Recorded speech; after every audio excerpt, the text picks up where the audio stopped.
इनसे मिलिए, ये भारत के प्रधानमंत्री हैं। इन्होंने एक बार फिर से झूठ का सुड़ुक बम छोड़ दिया है। क्या हुआ? सुड़ुक बम नहीं समझ में आ रहा है, अंग्रेजी में रॉकेट समझ लीजिए। एक बार फिर से भाजपाइयों ने झूठ की सुनामी पैदा करना शुरू कर दिया है। भक्तों के विश्वगुरु ने आज युवाओं के मुद्दे पर 6 लाइन का ट्वीट किया है, 6 लाइन का। लेकिन इस 6 लाइन में कितना सारा झूठ, कितनी सारी टोपीबाजी है, आइए इसी को डिकोड करते हैं। एक तो इतने दिन बाद इतनी मेहनत करके 6 लाइन लिखा है और उसमें भी झूठ भर दिया, टोपीबाजी भर दी। वैसे बात आज जेपी नड्डा की भी करेंगे। इनका झूठ खुद जम्मू कश्मीर के मुख्यमंत्री ने पकड़ लिया और पकड़ के सार्वजनिक कर दिया। उधर दिल्ली पुलिस का एक महाझूठ सामने आने लगा है और इन सब का झूठ मिलाकर इनके षड्यंत्र और चरित्र का पर्दाफाश हो रहा है। प्रधानमंत्री के ट्वीट पर तमाम लोगों ने क्या प्रतिक्रिया दिया है, उन सबको देखेंगे और ये सत्ता किस कदर बेरहम है, असंवेदनशील है, झूठी है, इसको समझने का प्रयास करिएगा। आगे बढ़ने से पहले आप सभी से एक छोटी सी अपील है। पहली बार है तो चैनल को सब्सक्राइब करके घंटी बजा दीजिए, टन से। यूट्यूब पर है तो, फेसबुक पर है तो पेज को फॉलो कर लीजिए। सबसे पहले बात दिल्ली पुलिस के झूठ की कर लेते हैं, क्योंकि भाजपा वाले किस स्तर के झूठे हैं ये तो हम सबको मालूम है पहले से, परंतु जनता के टैक्स के पैसे से जनता की सुरक्षा के लिए बनाई गई पुलिस किस तरह जनता को गोली मार के, यानी रबर की गोली मार के झूठ बोल रही है, उसको देखिए। 20 जुलाई को जंतर मंतर पर जो प्रोटेस्ट हुआ था, उसमें जब बवाल हुआ तो कुछ ही घंटे बाद खबरें आने लगी कि पुलिस ने पैलेट गन का इस्तेमाल किया। ये वो गन है जिससे एक बार में एक गोली नहीं बल्कि ढेर सारे छर्रे निकलते हैं हर एक फायर के साथ, और वो छर्रे आपके शरीर में भीतर तक घुस जाते हैं। कहा तो जाता है कि ये प्राण घातक नहीं है, परंतु ये कितना प्राण घातक है या हो सकता है इस बात पर निर्भर करता है कि गोली कितनी दूर से और शरीर के किस हिस्से पर चलाई गई है। यानी अगर नजदीक से यही छर्रे लग जाएं तो आपके शरीर के लिए भयंकर नुकसानदायक हो सकते हैं। जहां लगेगा लंबे वक्त तक गहरा घाव होगा और दाग होगा। गलती से यदि आंख लग गया तो आंख फूट सकती है। आप अपनी स्क्रीन पर देख सकते हैं, बकायदा आरएफ के जवान बंदूक से यानी पैलेट गन से फायर करते हुए देखे जा रहे हैं, स्पॉटेड है। पुलिस से जब यह सवाल किया गया तो उन्होंने सीधे सीधे झूठ बोल दिया कि नहीं अभी तक हमने कोई हथियार इस्तेमाल नहीं किया है। मगर अब देखिए आउटलुक की ये रिपोर्ट, और भुक्तभोगी कोई और नहीं, खुद आउटलुक का रिपोर्टर ही पुलिस के पैलेट गन की चपेट में आ गया। और आउटलुक ने बाकायदा तस्वीर जारी करते हुए, मेडिकल रिपोर्ट जारी करते हुए बताया है कि सब कुछ सबूतों के साथ सामने आ चुका है। अब आप सोचिए कि ये सत्ता किस हद की झूठी है और पुलिस को कितना झूठा बना दिया है। जो लोग सरेआम इस तरह से बंदूकों का इस्तेमाल करके, जिसके पीड़ित लोग मौजूद हैं, शरीर पर घाव मौजूद है, फायरिंग की वीडियो मौजूद है, उस पर भी झूठ बोल सकते हैं, तो अमृतकाल के लेवल का अंदाजा लगाइए। और ये भी सोचिए कि छात्रों की छोटी सी मांग को पूरा न करने के हठ में ये सत्ता यहां तक बढ़ गई है कि आपके बच्चों पर पैलेट गन का इस्तेमाल करवाया जा रहा है, उन पर पत्थरबाजियां हो रही हैं, लाठियां चलाई जा रही हैं, करंट मारने वाला डंडा इस्तेमाल किया जा रहा है। अब आ जाइए अपने विश्वगुरु का झूठ सुनिए। इतने दिनों के सन्नाटे के बाद बिना किसी जिम्मेदारी और जवाबदेही के संसद से गुपचुप निकलकर भागने वाले आज ट्वीट कर रहे हैं कि देश के युवाओं का हित और उनका भविष्य हमारी सर्वोच्च प्राथमिकता है। सोचिए, क्या इससे बड़ा झूठ कुछ हो सकता है भला? जो लोग देश के युवाओं पर पैलेट गन का इस्तेमाल करवा रहे हैं, उन पर लाठियां बरसा रहे हैं, उन्हें डंडे से करंट मरवा रहे हैं, वो इस लेवल का झूठ बोल रहे हैं कि देश के युवाओं का हित और उनका भविष्य हमारी सर्वोच्च प्राथमिकता है। सवाल है कि क्या पैलेट गन से हमारे बच्चों का भविष्य मजबूत होगा? हुजूर कह रहे हैं कि पेपर लीक के सभी मामलों में दोषियों को जल्द से जल्द कठोर दंड देने के लिए, मुकदमे को जल्दी से निपटाने के लिए फास्ट ट्रैक कोर्ट का गठन किया जाएगा। अब आप दर्शक ही सोचिए कि कैसी टोपी दी जा रही है। हुजूर न्यायपालिका के कंधे पर बंदूक रख के चलाना शुरू कर चुके हैं। उस न्यायपालिका के कंधे पर जिसके मुखिया चीफ जस्टिस सूर्यकांत के पास इन्हीं युवाओं के मामले को सुनने के लिए, पुलिसिया बर्बरता के वीडियो को देखने के लिए टाइम नहीं है। चीफ जस्टिस कहते हैं कि मेरा समय बर्बाद मत करो युवाओं की बात करके। अब नरेंद्र मोदी का कहना है कि हम फास्ट ट्रैक कोर्ट बनाएंगे। इस देश में पहले भी तमाम मामलों को लेकर फास्ट ट्रैक कोर्ट बन चुकी है। उनकी हालत देख लीजिए, चुल्लू भर पानी ढूंढने का मन न करे तो कहिएगा। समझने वाली बात यह है कि अगर फास्ट ट्रैक कोर्ट बन भी गई तो अमृतकाल के भीतर किस जज की इतनी हिम्मत है कि वो बीजेपी आरएसएस के लोगों को दोषी साबित करेगा, उन्हें सजा देगा? यदि कुछ निचले जजों ने, हाईकोर्ट के किसी जज ने हिम्मत करके सजा दे भी दिया, जल्दी फैसला कर भी दिया तो ऊपरी अदालतों में ले जाकर हलवा पूड़ी वाले जजों के सामने मुकदमा पटक दिया जाएगा और हलवा पूड़ी वाले कहेंगे कि माई बाप बताइए क्या आदेश देना है, आप खुद ही आदेशवा लिख के दे दीजिए, मैं पढ़ दूंगा। माई बाप आप ही के कारण तो मैं जज बना हूं, मेरी खराब एडवर्स रिपोर्ट होने के बावजूद, बुरे इतिहास के बावजूद, आर्थिक और चारित्रिक रूप से भ्रष्ट होने के बावजूद आपने जज बनने दिया या बनाया मुझे चुनकर, मैं आपका ऋण हूं माई बाप। फिर क्या, या तो निचली अदालतों के जजों का फैसला पलट दिया जाएगा और फिर जानबूझ के सालों साल ऊपरी अदालतों में लटका के रखा जाएगा, देरी की जाएगी, तारीख पे तारीख मिलती रहेगी। आज का युवा बुढ़वा हो जाएगा, फैसला नहीं होगा और बेचारे निचले जजों को सजा भी मिल सकती है, उन्हें धमकियां दी जाएंगी, ट्रांसफर पोस्टिंग होगी और उनको आगे बढ़ने से रोका जाएगा। तो प्रधानमंत्री की ये फास्ट ट्रैक कोर्ट वाली टोपी एकदम 15 लाख के जुमले की तरह है।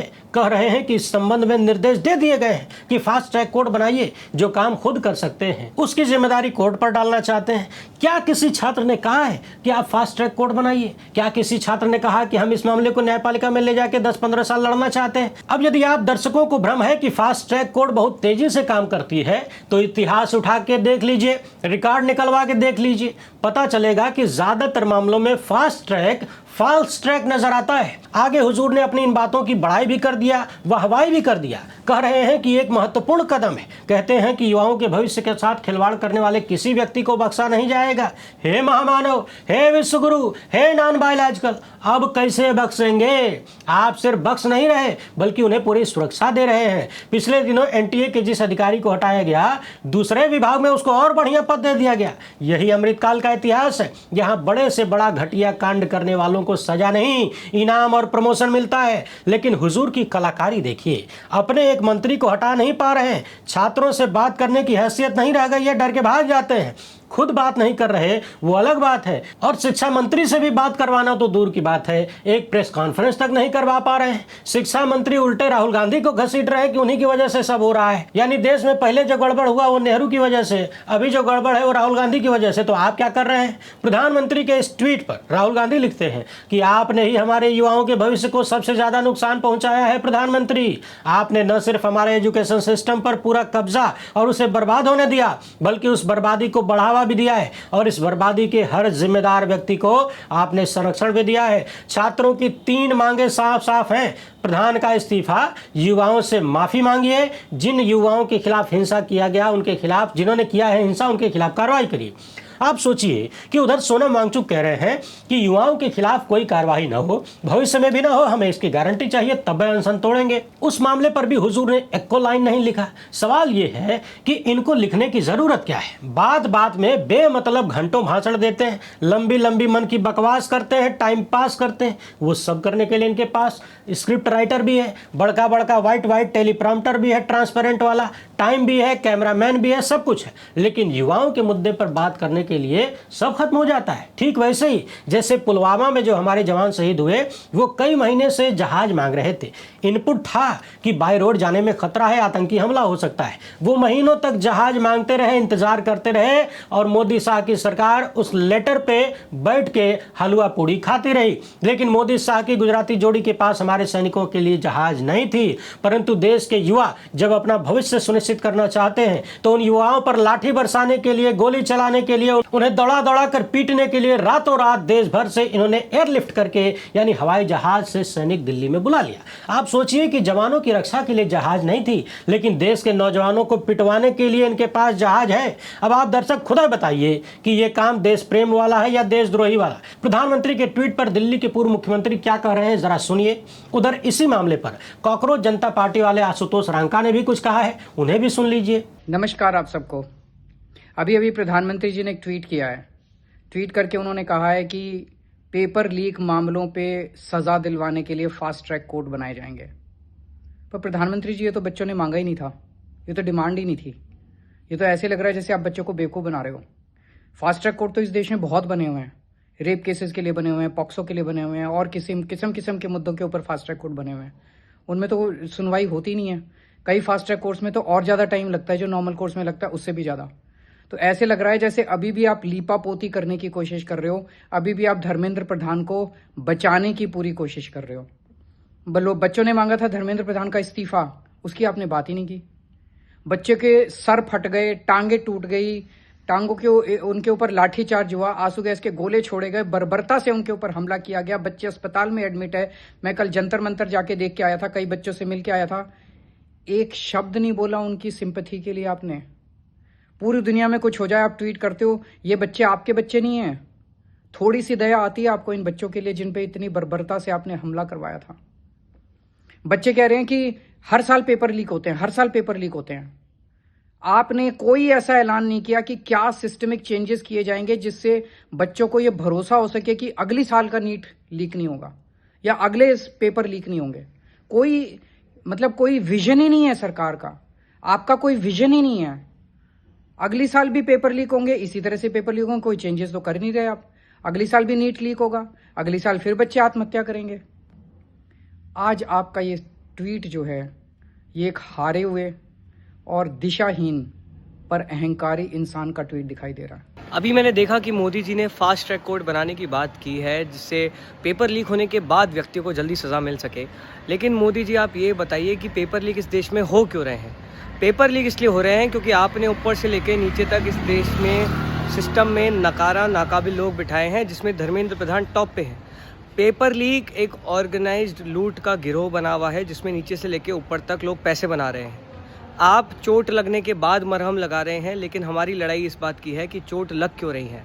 पेपर लीक को अगर आप रोकना चाहते हैं तो धर्मेंद्र प्रधान को हटाइए, सिस्टम में अकाउंटेबिलिटी लेकर आइए, स्ट्रक्चरल प्रॉब्लम सॉल्व कीजिए।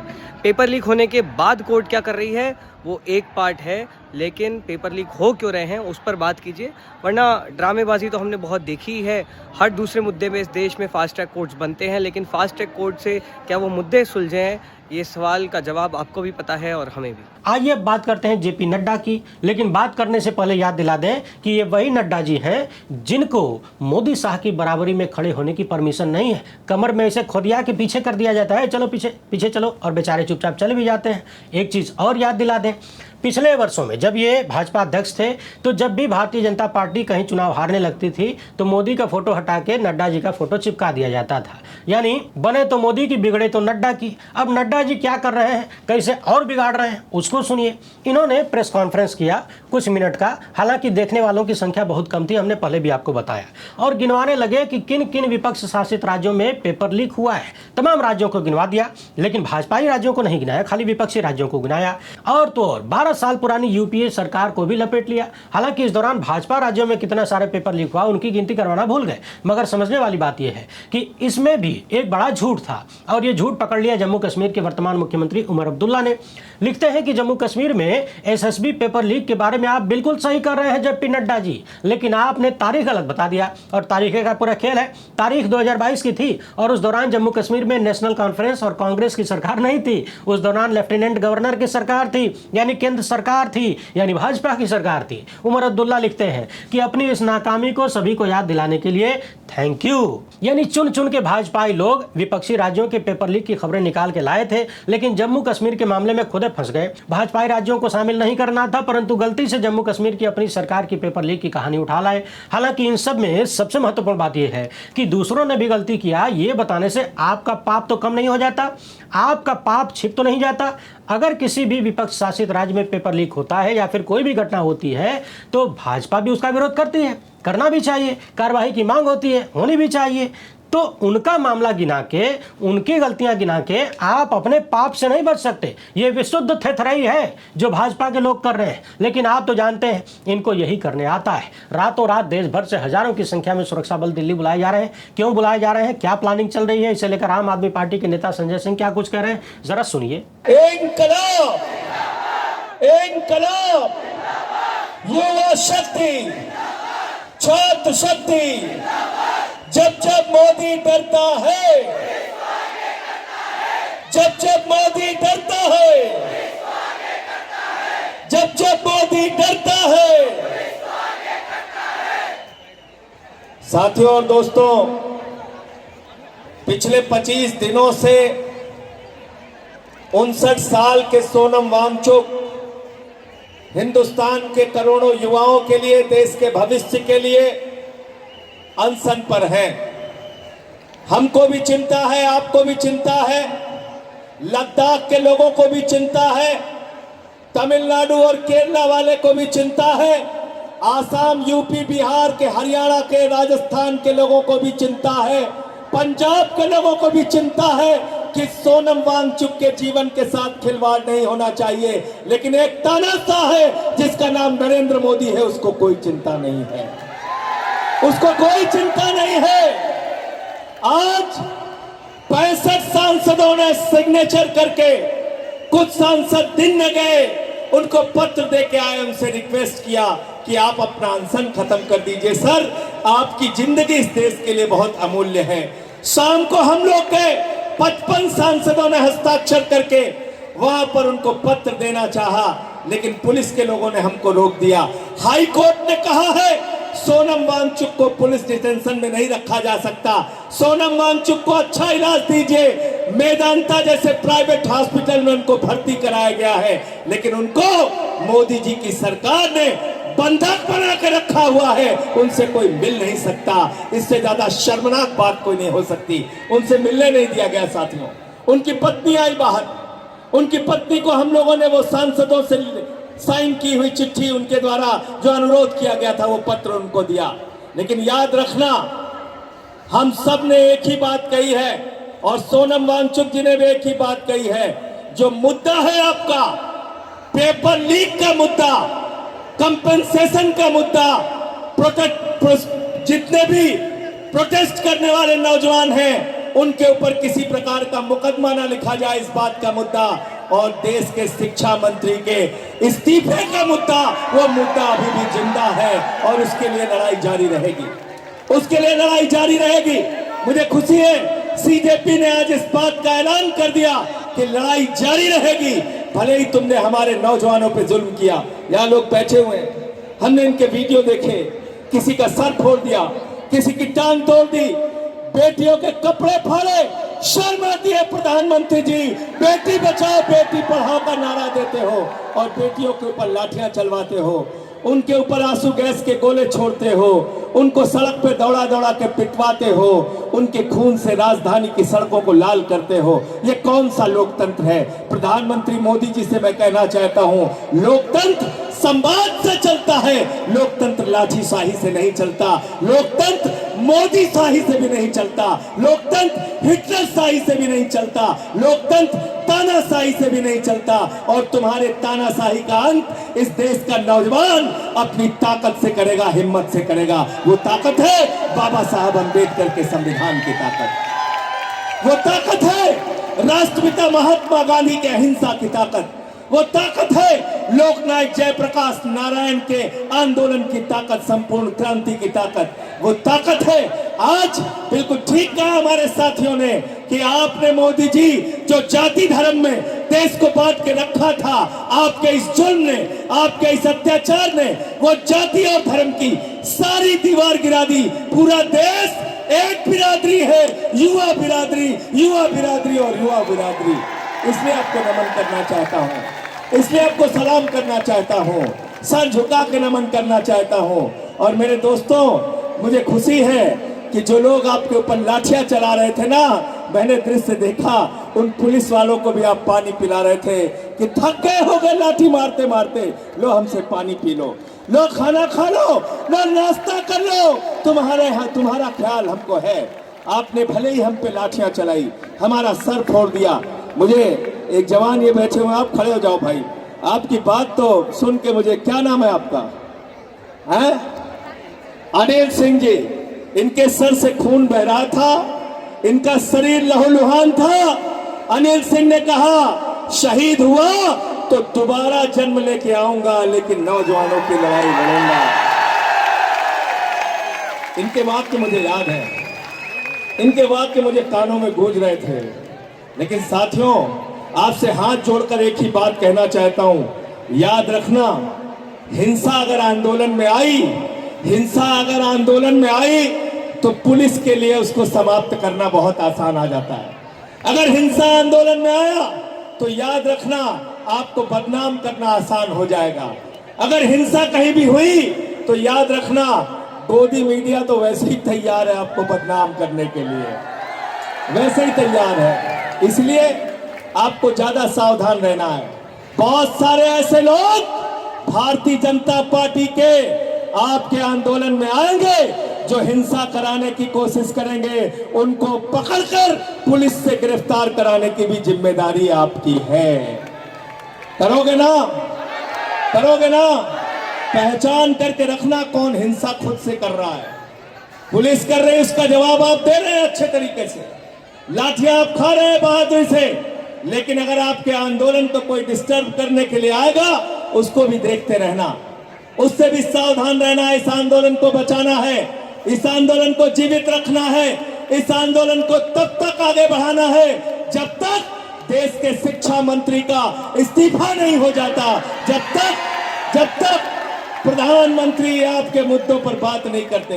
प्रधानमंत्री को हर चीज पे बात करने की आदत है, मन की बात, तन की बात, हर तरीके की बात करते हैं, हर तरीके की बात करते हैं। प्रधानमंत्री हमारे हर काम के लिए खाली रहते हैं, लेकिन पेपर लीक पर बात नहीं करते। मैं प्रधानमंत्री से कहना चाहता हूं, इस बार मन की बात का कार्यक्रम पेपर लीक पे बात का कार्यक्रम रखो, तुम्हें पता चल जाएगा, तुम्हें पता चल जाएगा देश के नौजवानों को कितना गुस्सा है, कितनी नाराजगी है उनके मन में। तो आपके लिए एक बात लेकिन मैं बहुत स्पष्ट तौर पे कहना चाहता हूं, यह आंदोलन किसी राजनीतिक दल का आंदोलन नहीं है, यह आंदोलन इस देश के युवाओं का आंदोलन है, और जो भी इस आंदोलन में आए उसको युवा शक्ति के आगे सर झुका के नमन करना चाहिए और उसके आंदोलन का दिल खोल के समर्थन करना चाहिए। और मैं आपसे ये कहना चाहता हूं, एक कार्यकर्ता के तौर पे आपकी लड़ाई सड़क पे लड़ूंगा, और संसद के अंदर जहां हमारी जिम्मेदारी है, संसद के अंदर भी आपकी आवाज को बुलंद करता रहूंगा, आपकी लड़ाई को आगे बढ़ाता रहूंगा।